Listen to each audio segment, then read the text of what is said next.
About the poet, John Keats, 1795-1821, was a British romantic poet. He was known for vivid imagery appeal. John Keats जो है उनका जीवन काल है 1795 से लेकर 1821 तक, जो कि एक ब्रिटिश के रोमांटिक पोइट हैं. He was known for vivid imagery appeal.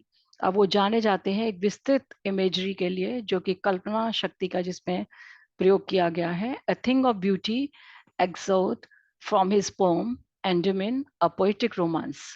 A thing of beauty एक अंश लिया गया है उनकी पोएम से, जो कि जिसका नाम है एंडमिन a romantic romance, poetic romance, in which Andaman is a beautiful young shepherd, जिसमें कि जो Andaman है वो कैरेक्टर एक सुंदर यंग शेपर्ड है और एंड पोइट, और वो पोइट भी है, हु लिव्ड ऑन माउंट लैटमॉस, जो माउंट लैटमॉस पर रहता था. Had a vision of Cynthia, जिसने कभी उसकी नजर पड़ गई थी सिंथिया के ऊपर, द मून गॉडेस, जो कि मून गॉडेस है, and she was very beautiful. So he decided to find her out. उसने निश्चय किया कि वह उसको ढूंढ करके निकालेगा. ही रोम्ड एवरीवेयर, और वो सभी जगह घूमने लगा. Now the explanation of the pome. First of all, I would like to tell you that I have mentioned the difficult words meaning in bracket. Now, Hindi explanation of the poem word to word. First of all, I would like to ask you, what is the benefit of a thing of beauty in our life? So, of answer of this question is given in this poem. Let's start.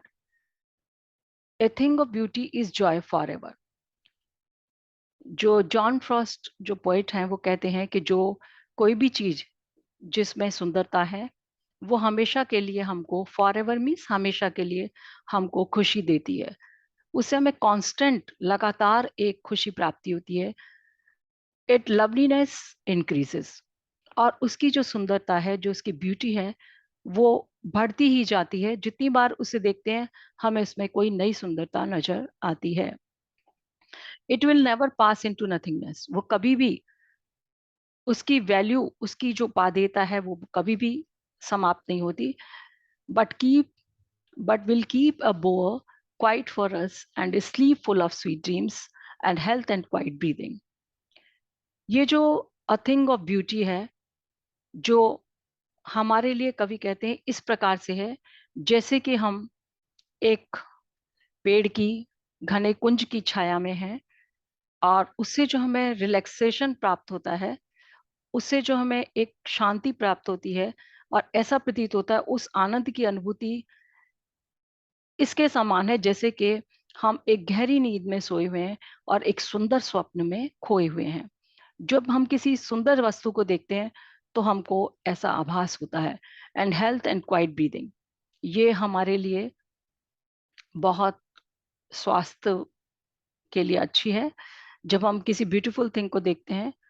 And quiet breathing, और ये हमको चैन की सांस प्रदान करती है. Therefore on every morning, इसीलिए जब हम इसको देखते हैं किसी भी ब्यूटीफुल थिंग को, चाहे वो पर्सन है, चाहे वो थिंग है, और whether it is a thing from nature, तो जो भी चीज हम देख रहे हैं उससे हमको क्या होता है, बहुत ही आत्मिक रिलीफ मिलता है. देयरफॉर ऑन एवरी मॉर्निंग, इसीलिए हम हर मॉर्निंग बहुत फ्रीक्वेंट इंटरवल पर, बहुत जल्दी ही हम क्या करते हैं, are rating a flowery band to bind us to the earth. इसीलिए हम क्या कोशिश कर रहे हैं कि हम हर मॉर्निंग को, मतलब एवरी नेक्स्ट डे, हर अगले दिन हम क्या कोशिश कर रहे हैं, वी आर रेथिंग, हम उसके साथ, नेचर के साथ, अर्थ के साथ क्या कर रहे हैं. रेथिंग मीन्स वीविंग, बुन रहे हैं या बना रहे हैं एक बहुत पक्का bond. Flowery band, flowery band means a precious bond, एक बहुत ही मूल्यवान एक संबंध स्थापित कर रहे हैं हमसे, टू द अर्थ. किसके साथ, पृथ्वी के साथ, क्योंकि हमको इससे रिलैक्सेशन मिलता है और हमारी आइज को सूदिंग इफेक्ट मिलता है. स्पाइट ऑफ डेस्पोंडेंस, यद्यपि हमारे जीवन में बहुत सारी निराशा है, of the inhuman death of noble natures. और हम देखते हैं निराशा के साथ साथ हमारे जीवन में ऐसी बहुत सारी अमानवीय मूल्य हैं जिनको कि मनुष्य एक दूसरे के प्रति यूज करता है।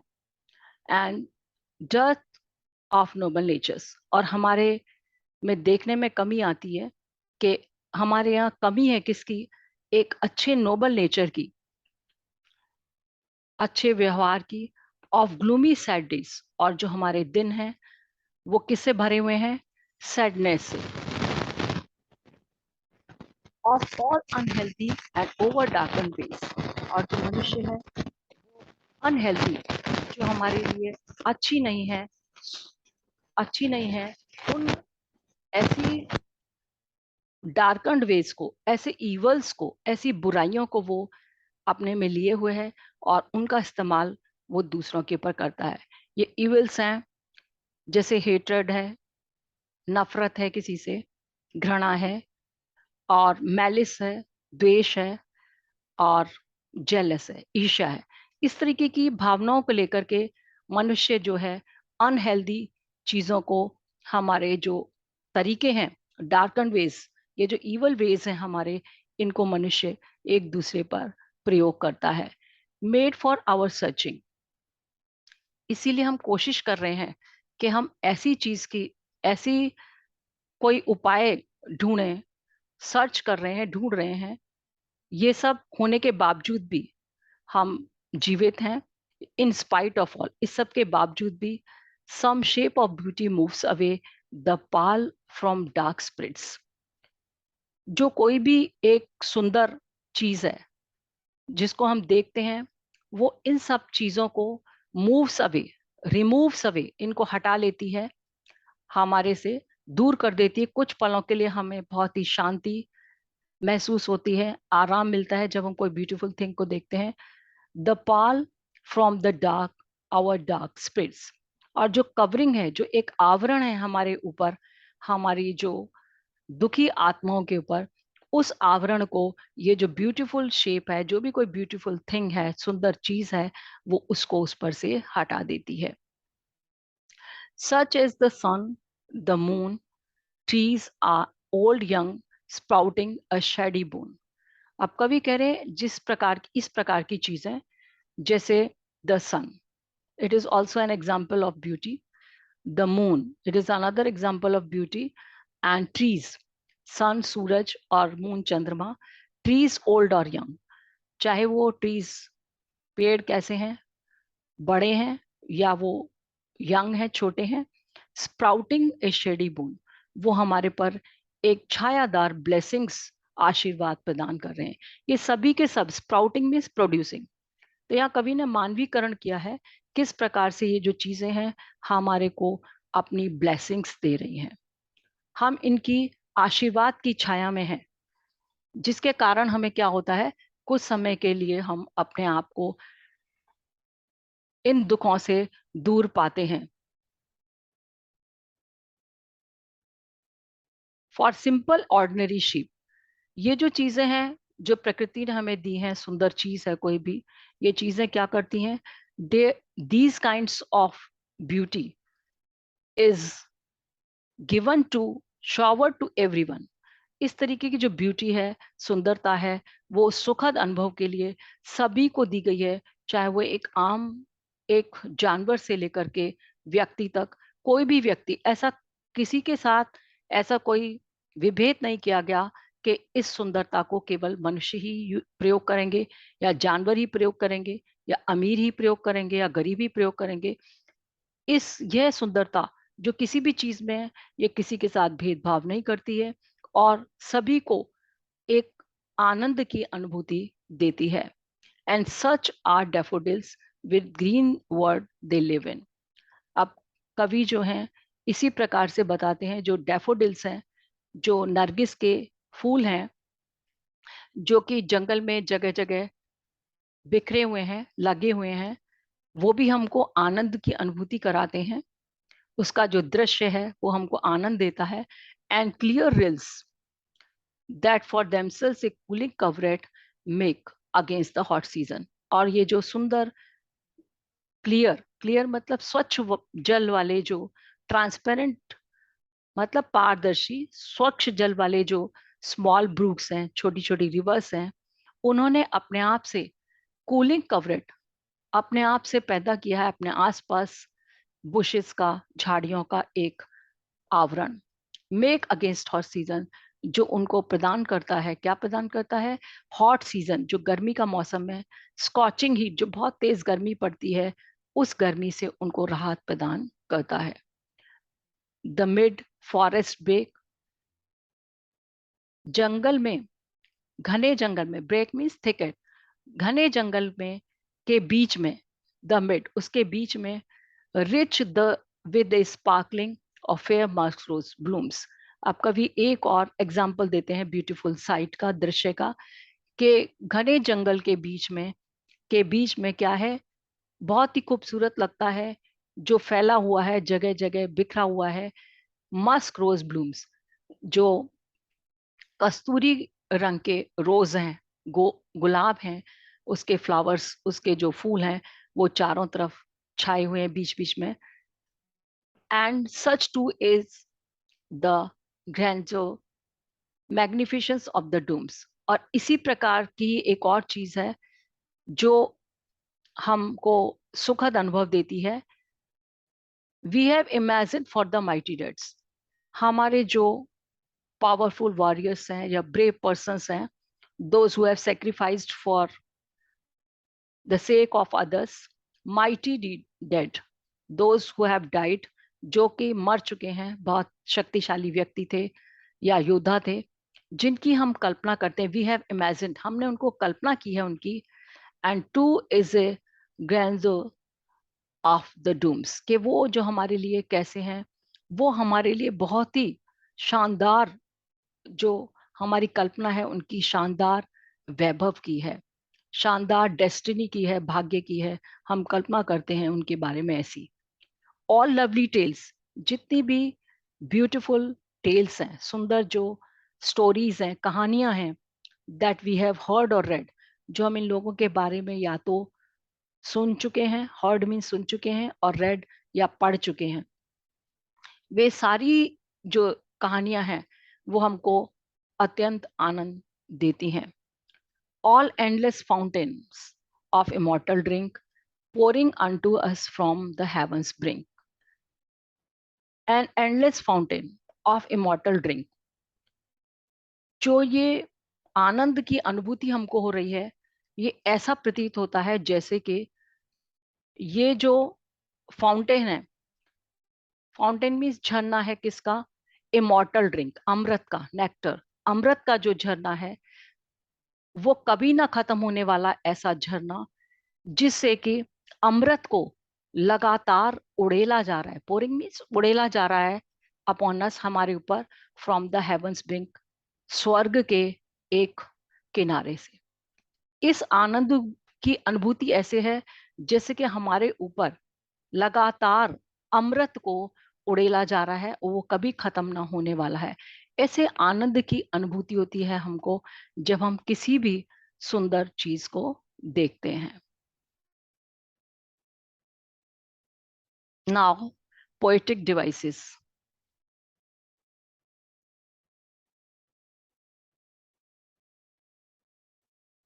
पोएटिक डिवाइसेस है राइमिंग कपलेट, इसमें जो कविता है, जो पोम है, उसमें दो दो लाइनें हैं, a set of two lines of the poetry, जो किसी भी कविता में दो दो लाइनें जो होती हैं, उनका जो एक दो लाइनों का जो पंक्ति का इकट्ठा होता है, सेम लेंथ उनकी, आप लेंथ जो होती है वो सेम होती है, एंड विथ कंप्लीट थॉट, उसमें एक ही थॉट, एक ही विचार को लिया जाता है।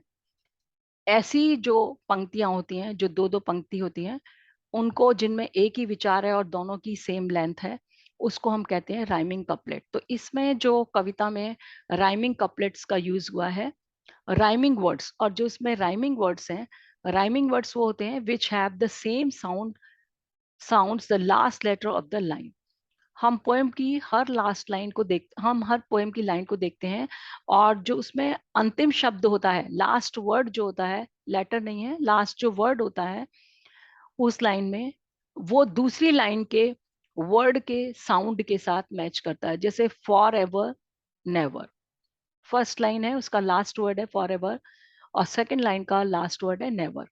तो they are having the similar rhyming word, these are similar rhyming words, for ever never. Keep sleep, these are the other examples. Iteration, अब एल्टेशन क्या होता है? Repetition of the same sound at the beginning of the closely connected words. ऐसी repetition means जिसका पुनरावृत्ति हो रही है एक ही ध्वनि की, जो कोई शब्द शुरू हो रहा है एक ही ध्वनि की पुनरावृत्ति उस शब्द में, क्लोजली कनेक्टेड वर्ड्स, वो वर्ड्स आसपास एक दूसरे के पास होते हैं। जैसे एग्जाम्पल है, उदाहरण है बैंड एंड बाइंड। तो here band word starts with B and bind words also start with B. So both having the same sound of B. Another example, noble nature. The word noble is starting with N and nature is starting with N. So both have the same sound of N. And another example is cooling and cover it. Metaphor. What is metaphor? Identify hidden similarities between two different ideas. दो अलग अलग विचार हैं जिनमें क्या होता है, identify, पता लगता है हमको एक जैसी छिपी हुई सिमिलरिटीज हैं, लेकिन उनके जो विचार हैं, आइडियाज हैं, वो अलग होते हैं जब हम दो चीजों की, डिफरेंट चीजों की तुलना करते हैं। जैसे बोर क्वाइट फॉर अस, ये जो कुंज है, घना कुंज है, जिसकी कवि ने जिसको कंपेयर किया ए थिंग ऑफ ब्यूटी, एक सुंदर वस्तु से, दोनों में ही क्या है, इफेक्ट क्या है, कामनेस, शांति प्रदान कर रहे हैं दोनों हमको। So this is an example of metaphor. Imagery, यहाँ पर कल्पना शक्ति का कवि ने बहुत प्रयोग किया है। Invoke any of five senses, जो हमारी पांच इंद्रियां हैं उनमें से कोई भी इंद्री को जो हमको कल्पना करने के लिए, या कोई भी इंद्री को जो हमारे इन्वोक करती है फीलिंग, जो भी कोई शब्द चित्र है, तो उसको कहते हैं इमेजरी। जैसे है clear reels, clear reels means है जो स्वच्छ जल वाली छोटी नदियां, डैफोडिल्स। तो हमारा जो एक हमारे दृश्य में वो साइट आ जाती है, ऐसा दृश्य कल्पना में आ जाता है, daffodils in the green world. और जो कवि दिखा रहा है कि डैफोडिल्स फ्लावर्स हैं जो ग्रीन फॉरेस्ट में बिखरे हुए हैं, वो भी एक हमारी कल्पना को एकदम ऐसा करते हैं जैसे हमें आंखों से दिखाई दे रहा है। तो it is example of imagery. Personification, personification is मानवीकरण। ट्रीज ओल्ड एंड यंग, पेड़ ओल्ड हैं या यंग हैं। स्प्राउटिंग, स्प्राउटिंग मीन्स प्रोड्यूसिंग, पैदा कर रहे हैं। ए शेडी बून, हमारे लिए एक आशीर्वाद का छाया। तो trees producing human qualities, that is blessing. जो ट्रीज हैं वो हमको क्या कर रहे हैं, ह्यूमन क्वालिटी है, जैसे मनुष्य ब्लेसिंग देता है, किसी को आशीर्वाद देता है। So trees are here personified as human being, so it is an example of personification. Bye bye.